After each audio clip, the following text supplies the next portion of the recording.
gufata Yesu nkareka ibindangaza nkifatira Yesu tukabana karamata iyo mbimenya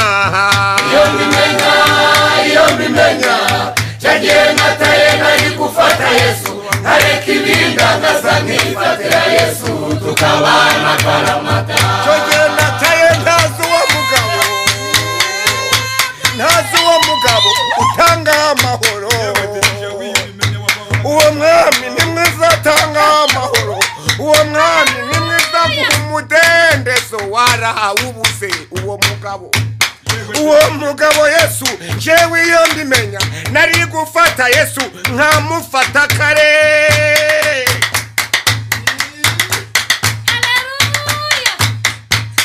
none icyo gihe cyarambabaje iyo mbimenya kare nari gufata Yesu nkareka ibindangaza nkifatira Yesu tukabana karamata iyo mbimenya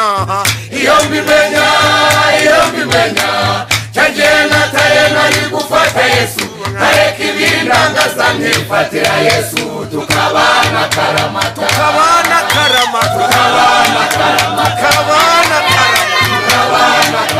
Nuwo mugabo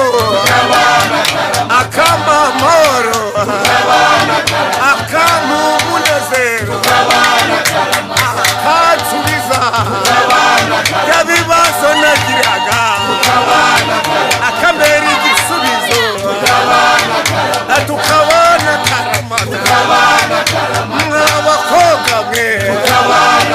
mwabasore mwewe mwababyeyi mwewe mwabayobozi mwe jewe iyo mbimenya cyagiye nataye nari gufata Yesu nkareka ibindangaza nkifatira Yesu tukabana karamata